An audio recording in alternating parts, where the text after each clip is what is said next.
Thank you very much, ladies and gentlemen. It's a great pleasure and honor to be part of this meeting. I want to congratulate you with the contents of this meeting. I think it's a real asset for the Turkish HBB Association, and I would like to thank you all for your great hospitality in this beautiful part of your country. I was asked to discuss with you the surgical treatment of Hiler kolanjiokarsinomun. And when you know that these tumors arise at the confluence of the left and hepatic ducts, but they infiltrate into the segmental bile ducts, you know that to do a complete resection, you have to do an excision of the extrahepatic biliary tract in combination with a hepatectomy, and usually an extended hepatectomy, because most of the tumors we see are extensive Hiler cholangiocarcinomas with proximal infiltration in one side of the liver or in both sides of the liver. So that means that you're doing large resections to achieve an R0 resection. Now, in the AMC where I work in Amsterdam, Academic Medical Center, we have a substantial experience with these patients. And here you see, over the last 16 years, the denominator of patients who were presented to our center with a Hiler tumor suspicious of a carcinoma.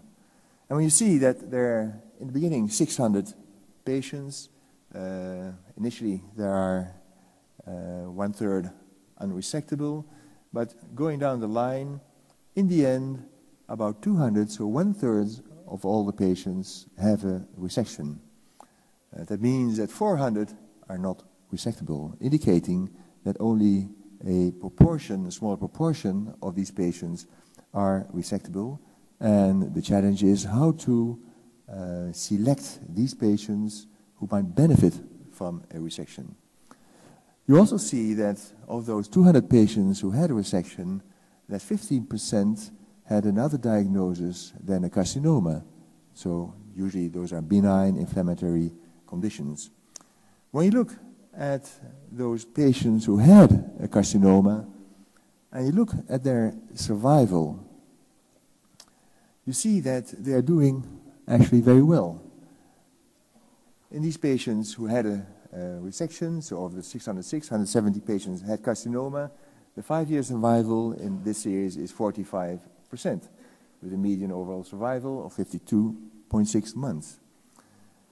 That means that when you achieve a resection, that those patients have a real benefit of the operation. The downside is, however, that there is a considerable perioperative mortality in these patients, and in our series it was 9%.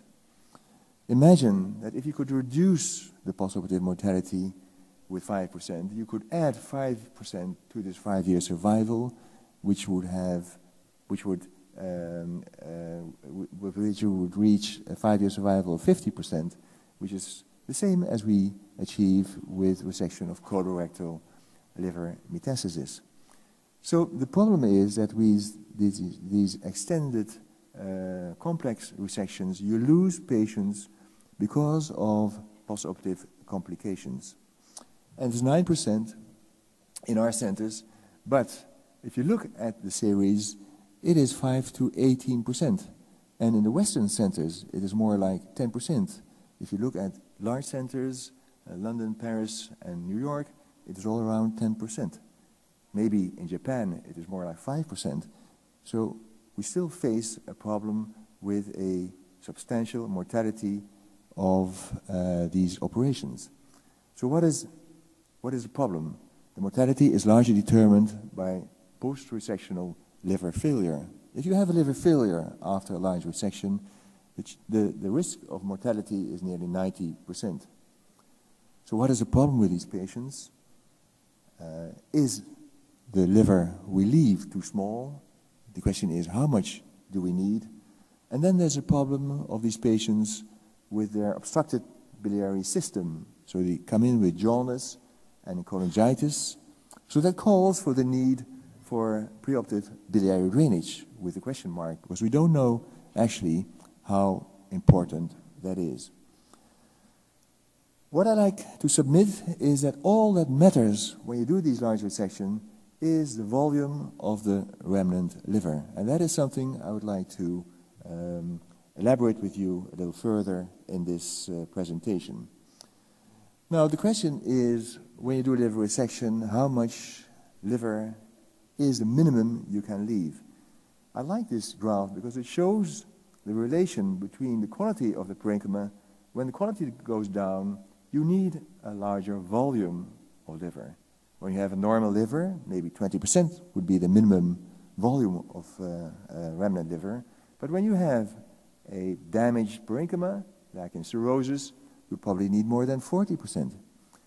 When you have a patient with a perihilar cholangiocarcinoma with a recent cholestasis, then it is the same, let's say, less quality of the parenchyma you have in cirrhosis. So in these patients with cholestasis, even after drainage, the parenchyma is damaged. So you need more volume in these patients. And we always look at 35 to 50% of remnant liver volume you would need in these patients to prevent postoperative liver failure. To actually analyze the importance of the volume of the remnant liver, we did a study together with New York, with Memorial Sloan Kettering Cancer Center, with Dr. Jarnigan, and we combined our series with their series, amounting to 359 patients who we analyzed. When you look at those 359 patients, you see that there is a mortality of 12.3%.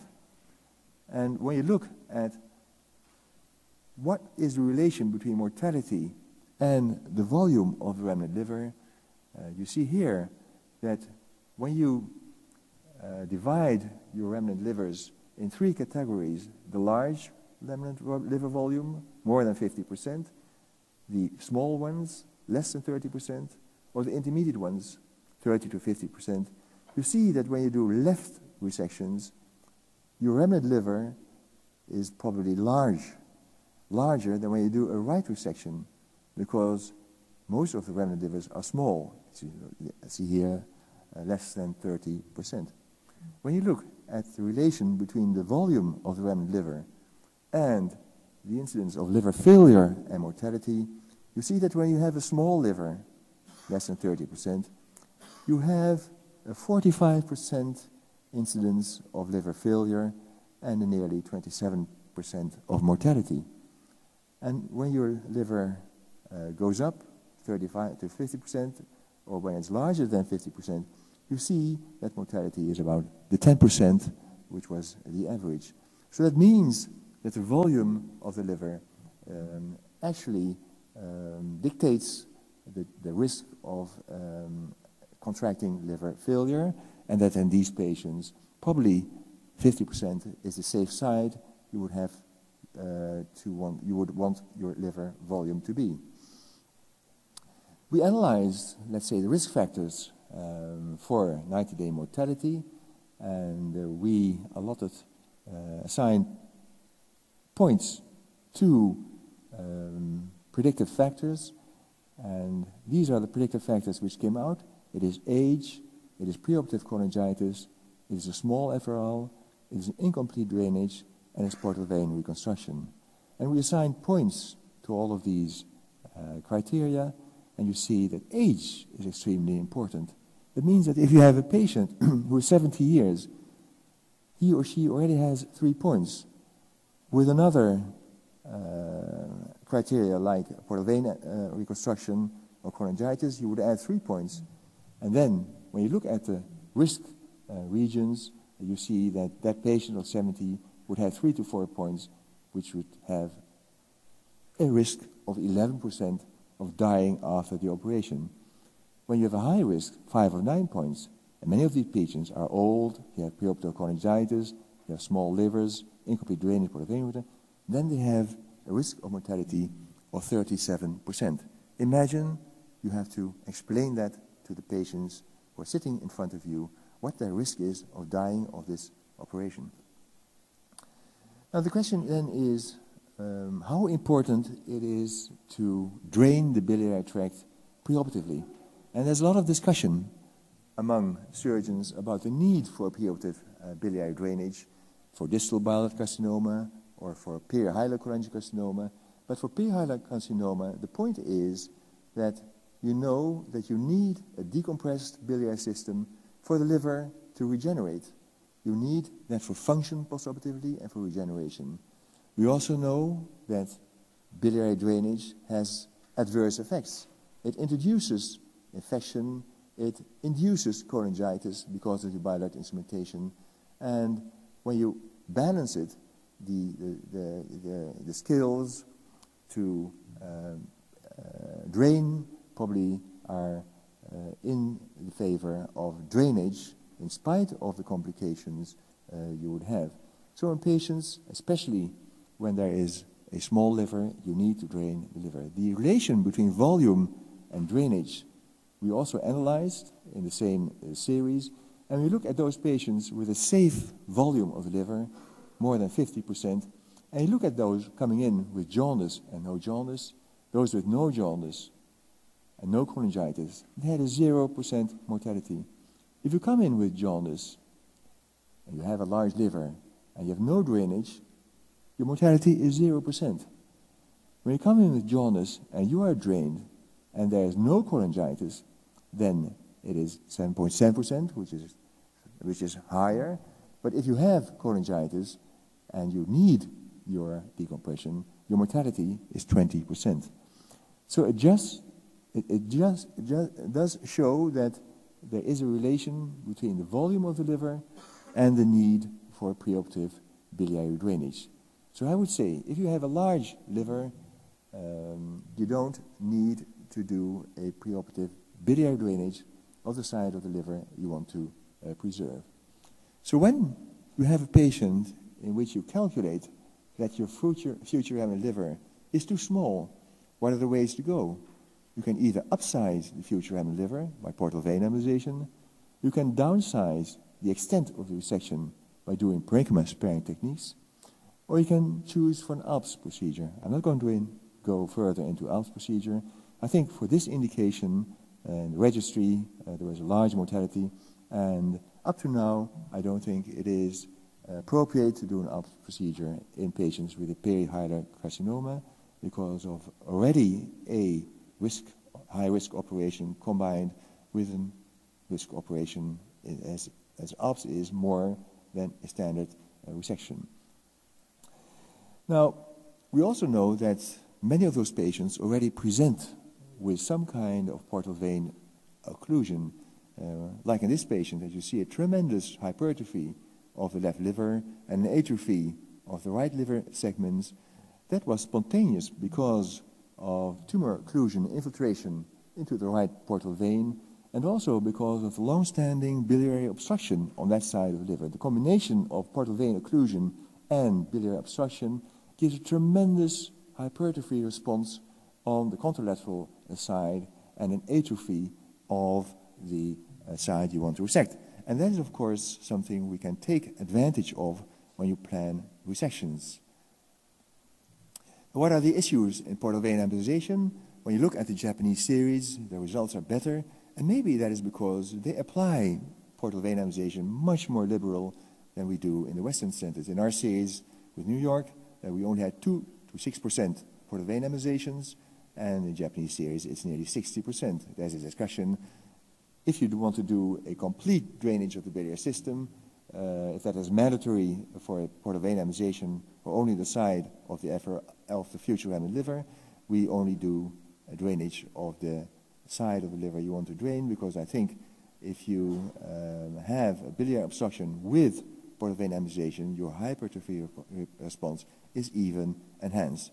And another point is that when you are planning to do an extended right hepatectomy, you will do a portal vein embolization, you need to do an additional embolization of the branches of the left portal vein to segment 4. So you need a skilled interventional radiologist to do that, but I think that is important to have the full effect of your embolization. And then the question is, when you do that, is that as powerful as ALPS? Because that is the equation. Do you embolize the branches to segment 4, or do you do ALPS? Is that the same? That's a large discussion, as you know. So what we do is first drainage and then portal vein embolization. In this case, we drain the whole system because of cholangitis, but that's the way you want to do it. The question then is, are you going to do that endoscopically or percutaneously? There's a large discussion about that. So we did a trial in the Netherlands because we thought that the percutaneous approach was, had more advantages than the endoscopic approach for drainage. And for surgeons, it is also an extra, let's say, advantage if you have a percutaneous drain, because it helps you, let's say, railroad the anastomosis. So we leave the drain across the anastomosis to drain it, which always gives you access to the anastomosis should you have a leakage problem. So we thought we have to show that percutaneous biliary drainage is better than endoscopic biliary drainage in this category of patients. So we did a randomized trial in the Netherlands, 4 specialized centers, and randomized patients into either endoscopic or percutaneous biliary drainage. To cut a long story short, in halfway in the accrual, we are faced with a 7% mortality in the endoscopic group and a 41% mortality in the percutaneous group. Now, those were also the patients who were drained before they could reach the point of resection. So you don't look at only the patients who had resection, but also the patients who fell off in the period before their operation. And when you look at these numbers, 7% and 41%, the data safety monitoring boards force us to stop the trial because of the results of the percutaneous group. So in our center, we say that the endoscopic biliary drainage is the preferred route for your initial drainage, but many patients, of course, need to cross over to percutaneous drainage when endoscopic drainage fails. So then the extent of resection, extended procedures are necessary to achieve an R0 resection. That means that you have to excise extrahepatic biliary ducts with an extended liver resection. You should always include segment 4 and segment 1. I'll show you later why. You have to do a portal vein bifurcation excision when that is involved, and a complete lymphadenectomy of the hepatoduodenal ligament. Now, how important is that? So the nodes confined to the hepatoduodenal ligament are the N1 nodes, and those we always remove with a complete lymphadenectomy. There's discussion about the nodes along the common hepatic artery and the celiac axis, the N2 nodes. We do not think that these patients really benefit from the operation. So in our tradition, an N2 positive node is a reason not to do resection, but you need to remove all the N1 lymph nodes. When you look at that combined series with New York, you see that the independent prognostic factors are, in the first place, the R0 resection margins, we all know that, but also the end stage. And you see that the node negative patients do better than the node positive patients. But when you look at the number of lymph nodes retrieved, you see that those patients who had 3 or less lymph nodes in their excision preparation, that they did as bad as patients who had positive nodes, meaning that if you have less than 4 lymph nodes retrieved, you probably understage these patients, and this actually underscores the importance of your lymph node status. Now, when you do a resection, we always look at patients with Hiler carcinoma, looking at involvement of the right system, involvement of the left system, but it's much more important to realize that the tumor infiltrates into the anterior part of the liver and to the posterior part of the liver, so into segment 4 and in segment 1. And that there's also a very close communication with the hepatic arteries and portal vein. So that means that it is, in the first place, important that you remove the central axis of the liver. That means that when you do a right hepatectomy, you have to do an extended right hepatectomy, including segment 4 and segment 1, because you need this anteroposterior axis of the liver. So you have to look in that in a three-dimensional way. This is segment 2, 3, which is left, but it also shows that when you do a left resection, you have an advantage, because when removing segment 1 and 4, that is actually part anatomically of the left liver. So when you look at our types of resections we did in 200 patients, most of them were hepatectomies, most of them extended right hepatectomies, and only a smaller proportion of patients who had a bile duct excision only, usually the type 1s. What are the issues? Do you do a left or right hepatectomy? If you want to resect the central portion, are you going to do that from the left or the right? Are you going to do a standard or selective resection of the portal vein? Are you going to do a resection and restruction of the affected hepatic arterial branch to the remnant liver? The Nagoya group is doing that. We don't do that because you need to do microsurgical anastomosis of those arteries, usually the posterior branches of the right hepatic artery, and there's an increased risk. And also those tumors are in most cases so bulky that you can't find a appropriate hepatic arterial stump. So that usually is a sign of unresectability. I'm not going to talk about arterialization of the portal vein or liver transplantation. Xavier Rogier has covered that area very nicely in the postgraduate course day before yesterday. So left or right hepatectomy, the right hepatectomies have an advantage, I think, because the biliary confluence located to the right of the hepatoduodenal ligament, the left hepatic duct is longer, the procedure is more straightforward, and that explains why the oncological outcomes are better after a right hepatectomy. Whereas if you do a left hepatectomy, the only advantage is that you have more volume of the remnant liver, but it is a more difficult resection to do an extended left, and usually you have more biliary anastomosis. But to choose between a left and right approach, I think you have to look at the volume of the liver you have left, and on the infiltration of your vascular structures to the part of the liver you want to preserve. In Berlin, Peter Neuhaus always advocated a no-touch technique, that you should do an en bloc resection of the portal vein with your Hiler dissection, and so you don't look at the liver hilum, you just take it out and do an end-to-end anastomosis of your left portal vein and the main portal vein.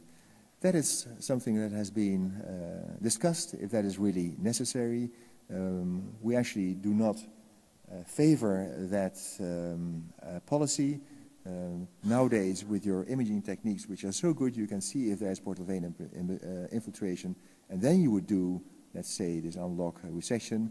But in the cases where there's no sign of portal vein infiltration, we don't do that, and we look at the 5-year survival rate of the Berlin group. It's 43%, and our survival rate is 45%. So it doesn't show that the no-touch technique actually results in a better oncological outcome.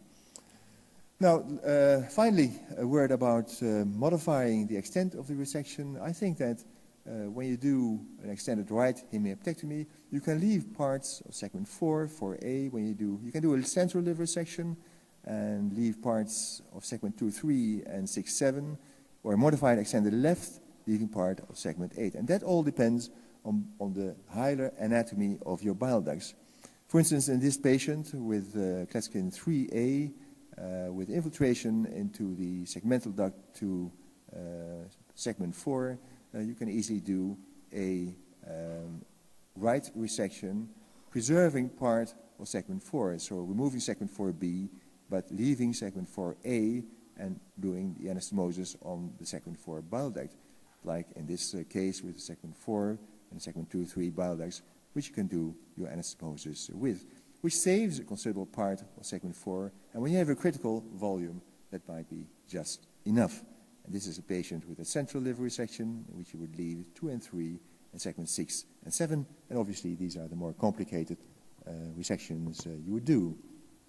So in conclusion, I would say that extended liver resections are really required to achieve the R0 resection, that you need to include segment 1, and you need to do a complete lymphadenectomy of the hepatoduodenal ligament. The volume of the future hem liver is crucial for safe resection. It should be around 40 to 50%, and when it is less, consider portal vein embolization. We should be more liberal in applying portal vein embolization.